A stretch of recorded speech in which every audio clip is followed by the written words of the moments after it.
Stephanie Milky here, aka Keto Mom, or often called mom, sis, Steffi, daughter, wife, aunt, and friend. Just like many of you, I carry a lot of titles. My favorite title is mom. I should probably say wife, which takes a lot of my time. But let's be honest, if you want to do something and do it well, you will make the time for it. Commitment is hard because we find ourselves overcommitted, but when you practice prioritizing, you will find out what is actually important and what you can let go.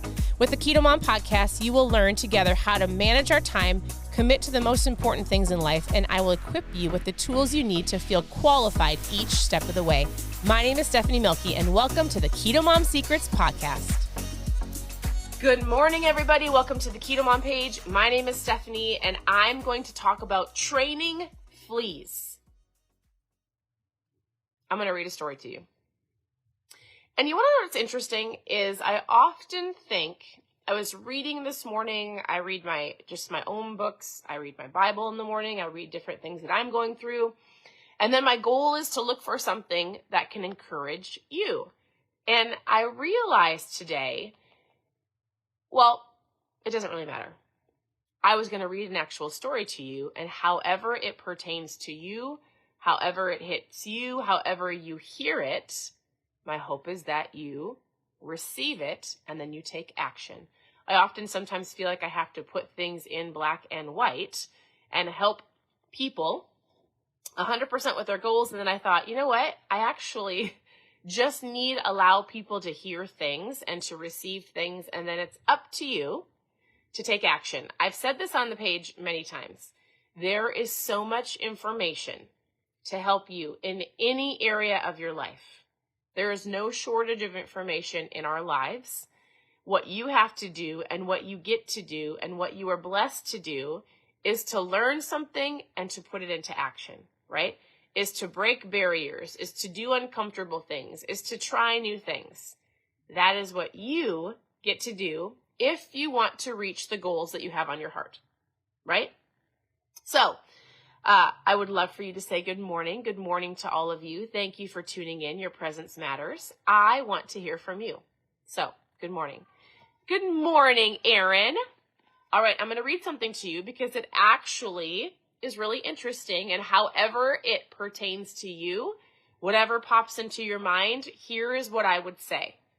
Whatever the whisper that you hear, like, I need to do this, I should be doing this, I need to stop doing this, I would challenge you today to do whatever that whisper is that you hear here or that you feel here. All right? So, listen to this really quick story. It won't take long. To reach your goals, you have to know how to train fleas, like the little black nasty fleas that bite you. You have to learn how to train fleas. You've probably heard this one about the two fleas at the bottom of a hill, and one says, well, do we walk or do we take a dog? I guess that's a little corny, but it leads to the fact that you can actually train fleas by putting them in a jar. Sorry, I have 4 dogs. Hold on. My children are grabbing them. You can actually train fleas by putting them in a jar, putting the lid on the jar, and those fleas will jump up and hit the lid over and over and over and over. And after a while, though, you'll notice that although they continue to jump, they no longer will hit the top. That is an absolute fact. So we're talking about training fleas. I want you to listen to this and try to figure out where this is in your life. Where are you, the flea, that, well, just listen. That is an absolute fact. Then you can take the lid off and I am so sorry. I am so sorry that, hey girls! You guys, welcome to the world of 4 dogs. It's great. Great. I often have to have lots of patience with them. All right. Then you can take the lid off and the fleas will continue to jump, but they will not jump out.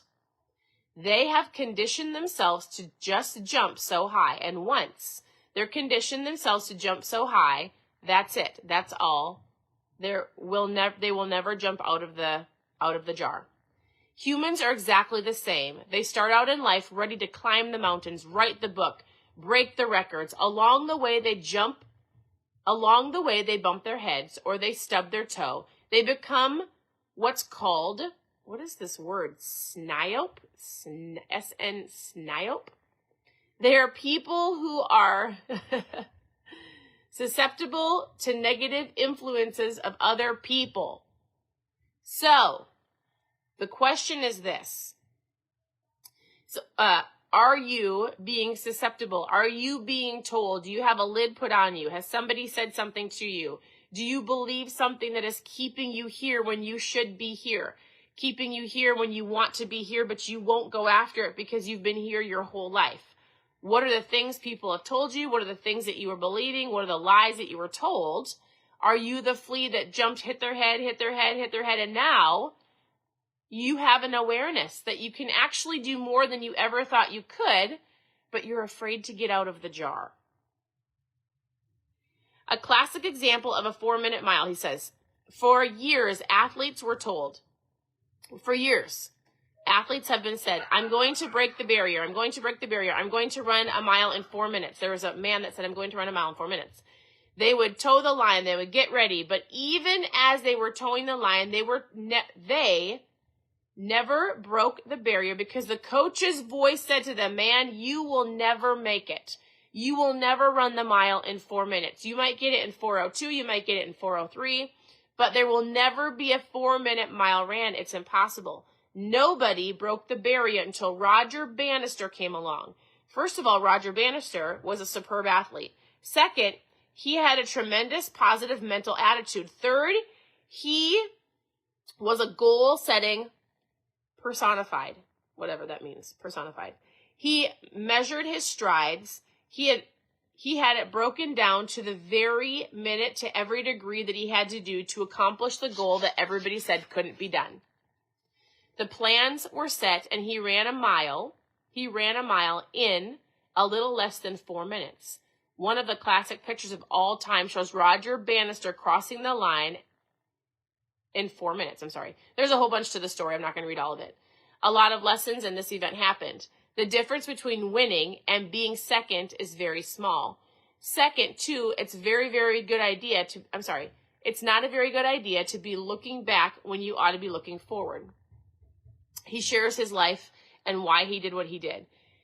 Since Roger Bannister broke the barrier, it has allowed thousands of people to run a mile in less than 4 minutes because of one man who didn't listen to the coach, who didn't listen to other people's viewpoints, who actually did what he believed he could do. It was this, and he actually took time to pace himself out, to make a plan, to figure it out, to do the work to get past the barrier of what people said he couldn't do.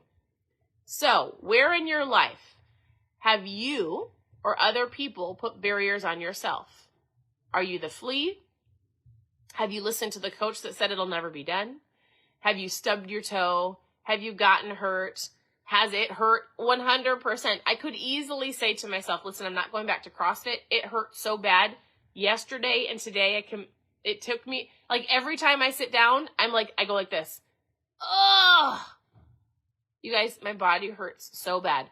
Hurts so bad, like, not in pain, but like I pushed and pushed and pushed, and it was a tough week. How often do we feel pain, feel the words of other people, have our own mindset talk us out of doing things that we know we can do, we need to do, we long to do, the things that we want to achieve, but we've put barriers on ourselves. That's what this is about. Breaking barriers. The last thing, that was it. And there's one more thing I wanted to say, and from another book I was reading. I read a lot of books throughout the morning. When was the last time you did something for the first time? And here's one more thing I wanted to read to you. Here's a thought. When was the last time you did something for the first time? Do you avoid taking risks or trying new things? One of the best ways to get out of the rut of your own thinking is to innovate. You can do that in little ways every single day. Drive to work a different way. Order an unfamiliar dish at a restaurant. Ask a different colleague to help you with a familiar project. Take yourself off autopilot. That is how you're going to go, all right, how do I break a barrier? I'm going to do something I've never done before. I'm going to try something different. I'm going to reach out and ask somebody new for mentorship or ask somebody new for an idea.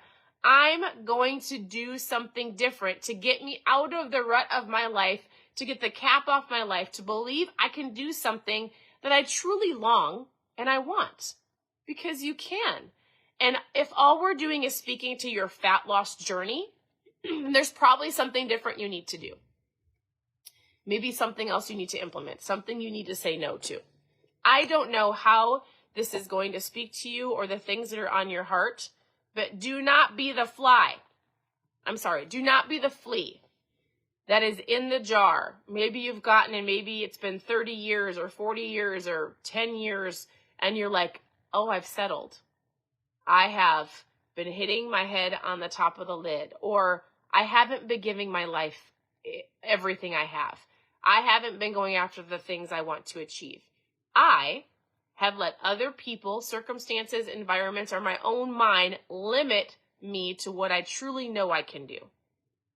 Whatever that means to you, I pray and I hope that you think about it today and that you actually figure out what that is, and then you take action. And it could be one little action. I don't know what that is for you, but you know. It could be a phone call. It could be a question you need to ask somebody. It could be doing something different, getting out of your comfort zone. I don't know.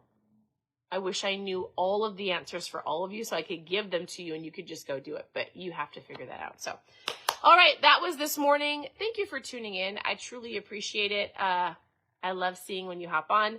I am going to go homeschool our 4 kids and 2 bonus kids that we have today. We have some friends that are busy and they need our help, and we get to be blessed to homeschool their kids. So they're our friends. Their kids are homeschooled too. So 6 kids today. It's going to be an incredible day. Make the best of your day. I truly appreciate you. We hope, all of us that are here, me and my 4 dogs, we hope that you have a great day. As always, you can always message me. You can head over to ketomomsecrets.com, and there's lots of different things over there. Otherwise, we'll talk to you soon. Bye, everybody.